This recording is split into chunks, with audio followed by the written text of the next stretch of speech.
Hey guys, John V from Phone Reading here. You're watching our video comparison between the HTC One M8 and the LG G2. It's the best from LG and HTC, and we're pitting them against one another. We know that the HTC One M8 just landed, so there's some reasons to go with it being the newer handset, but you still can't quite count out the LG G2 just because its packaging is still a good punch. There's no surprise here, the HTC One M8 has the more attractive design thanks to its premium construction and top-notch stylish looks. There's just no comparison. It's metal versus plastic, and the HTC One M8 just has more of an attractive force behind it. Of course, there are some pros and cons with using plastic. The pros include it being the lighter between the two and also having the slimmer profile, but as you can tell here, it's more prone to smudges. Whereas with the metal body of the HTC One M8, it just has a more uniform look to it, it's sturdier, and on top of that, it maintains a cleaner look. There's no arguing that they're both beastly sized handsets, but strangely enough, the LG G2 actually has the larger size screen versus the HTC One M8, but if you look on the profile, you could see that the One M8 is longer. As we all know, the LG G2's power and volume controls are placed in the rear, so it's kind of weird at first, but after a while we get used to it, but they don't feel as good compared to the physical controls on the HTC One M8, the volume controls on the right edge and the power buttons on top. If we take a look around their trims, they pretty much feature the same set of ports. So you have their 3.5mm headset jacks, and you have also their micro USB ports for charging data connectivity and video app functionality, both on the bottom edge. You have the microphone and the speaker at the bottom edge with the LG G2, and of course with HTC One M8, we know that it features two front-firing speakers with HTC Boom sound, and the top edge, it's kind of hard to make it out, but they have their IR blasters, so they double as universal remotes. It's worth mentioning that the HTC One M8 features a handy micro SD card slot, so you have memory expansion. And being true flagship phones, they feature some awesome looking displays. The HTC One M8 features a 5-inch 1080p Super LCD 3 display with Gorilla Glass 3. While the LG G2 packs a 5.2-inch 1080p True HD IPS Plus display with Gorilla Glass 2. Technically on paper, it's the HTC One M8 that has the higher pixel density between the two. It's at 441 pixels per inch versus 423 pixels per inch with the LG G2. But honestly, you're not going to notice a difference. Even when you're looking up very close, they're still super sharp and detailed. As for the rest, they have pretty much similar qualities with their displays, saying that they rely on LCD technology. So for starters, a very similar color reproduction, a little bit of a saturated look with the two of them. Again, gives it a very pleasant look. Strong brightness output with the two, so they're more than visible even in outdoor conditions. And view angles, as we can tell, are pretty much identical. They don't really distort a whole lot. They maintain their sharpness and clarity, so the two are pretty equal in this front. And finally, we'll quickly graze over their cameras. With the HTC One M8, it features a 4-megapixel ultra-pixel camera, while the LG G2 has a larger 13-megapixel one. Similar to how we prefer the overall design of the HTC One M8 over the LG G2, we say the same thing about their user interface. Sense 6.0 just has a better appeal to it. It's cleaner, more modern looking, whereas with the LG skin here, it has just a slightly cartoony look to it. And of course, you also have that neat experience with HTC Blink Feed with the HTC One M8. However, LG's customized Android experience has a ton of features. Some are useful, others could be deemed as redundant, but there's a lot more going on with it over the HTC One M8. So the first thing to talk about here is just multitasking. Of course, both handsets, we can jump into the multitasking menu at any time just by doing that, but the LG G2 takes it up a little bit just because you have the various Q-Slide applications on hand. So they're basically mini applications that layer on top of whatever we're doing, so it gives us quick access to them. And on top of that, we have also the slide aside feature, which allows us to save up to 3 applications and jump into them at any time. While the phone is off, we could actually double tap the screen to actually make it turn it on, so we could view things like the time and date and also get right into the interface. And if you want, likewise, we could double tap anywhere there's dead space to turn it off. We could even access the camera from here by just holding down the volume down button for a couple of seconds.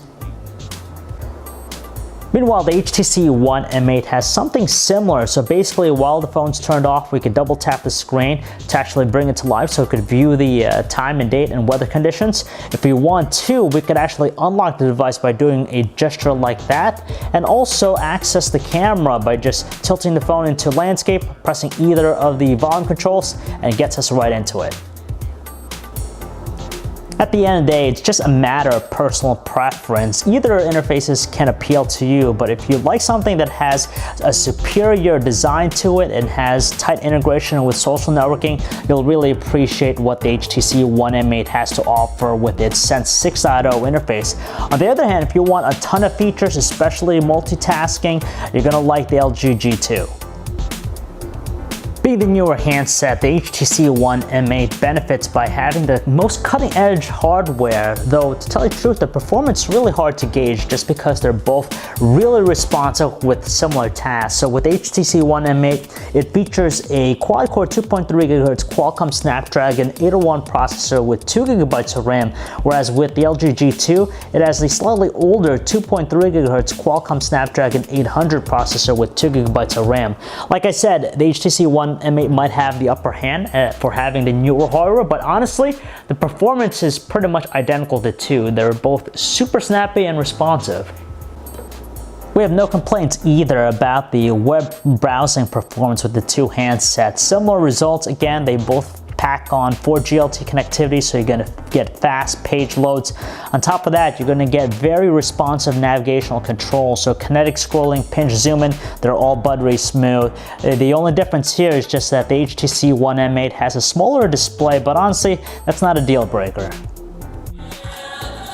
We actually prefer the music player of the HTC One M8 just because it has more of an animated dynamic approach. You can see that with the visualizer option enabled right now and its ability to actually display lyrics as a song's being played.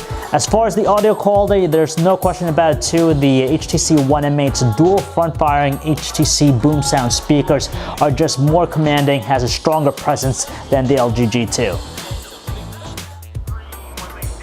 1080p high-definition videos play flawlessly with these two handsets, so there's not one we prefer over the other. The only thing different here is just the added features with the LG G2 experience. And again, it pertains to multitasking, so basically we can make it into a mini window and have it layered on top of something else.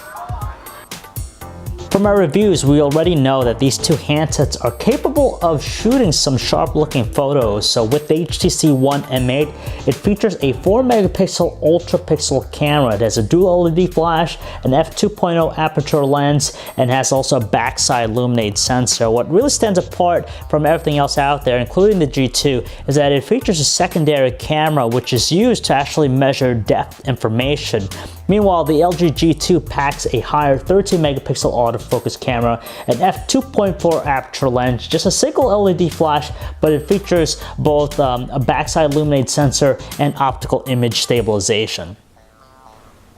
You're going to have a lot of fun with their respective camera apps. For starters, they have a wide array of different manual controls, so you can adjust a variety of things from ISO to the white balance and even the exposure. However, when it comes to shooting modes, we actually find the LG G2 has some more interesting ones, such as a VR panoramic, a burst shot, you have a beauty shot, you have dual camera feature, shot and clear, whereas with the HTC One M8, as you're shooting photo, you only have different color modes to choose from. If you want some cooler effects, that's something that happens after you take the shot. For all the talk and hype, the HTC One M8's ultra-pixel camera just can't catch a break. The LG G2's 13-megapixel camera is superior, especially in outdoor conditions. Though you might not notice it right away, but when you look into the shots, we definitely notice that there's a better appeal with the LG G2. For starters, you're going to have sharper looking details thanks to that higher count 13-megapixel camera. And on top of that too, you're going to get more accurate color reproduction. As for shooting 1080p videos, the two are pretty much comparable to one another as long as there's sufficient lighting. It's daytime, you're outdoors, you're gonna get a lot of sharp looking visuals and consistent frame rates, but under lower lighting conditions, we actually favor the HTC One M8 more just because with the LG G2, we tend to see a lot more motion blur that we can tolerate. You're going to get a better call quality performance out of the HTC One M8 just because its earpiece and speakerphone are really loud and powerful, so voices are audible at the same time they're clear and noise free, whereas with the LG G2 the microphone tends to be finicky, so every now and then it tends to transmit voices that are unclear. So this is the breakdown with their batteries. With the HTC One M8, it has the smaller battery capacity, 2600 mAh one versus the larger 3000 mAh battery in the LG G2. It's worth noting too that the G2 has the larger display, so you tend to think that's going to eat up a little bit more juice. But it seems as though the battery optimizations with the HTC One M8 and its newer processor help it to actually have the longer battery life. Now, using our battery benchmark test, we actually get 7 hours and 12 minutes of juice with the HTC One M8, edging out the LG G2's mark of 6 hours and 48 minutes. Seeing that the LG G2 has been out for quite some time now, it's going to benefit by having a lower price point. Now, with a 2-year contract, with most places, you can pick up the LG G2 for $0 for free, whereas with the HTC One M8, you're going to have to fork over that typical $200 amount. Obviously, there's a big difference with their on-contract price point, but we also see it too with their off-contract one as well. Now, here in the US, if you're going to pick up the LG G2 with no contract, you're going to fork over $465, which is still better than the $650 cost of the HTC One M8. Now, if we factor in the pricing and also the performance, it seems as though the LG G2 is going to give you a little bit more bang for the buck just because it's a fantastic handset. It performs highly in all areas that you'd expect it to. It takes some nice photos and videos, and you have a rich set of features with the software experience. But don't let that dissuade you from picking up the HTC One M8 either, just because it's the newer handset between the two, so it's sporting newer hardware, and of course its design is just lovely, far better than the LG G2. You're still going to get a great experience with Sense 6.0. The camera might not be up to snuff, but at least it has a good long battery life and it has great calling quality. So if you guys want to learn more about either handset, you can check out our website, phonearena.com. It's John V. Thanks for watching.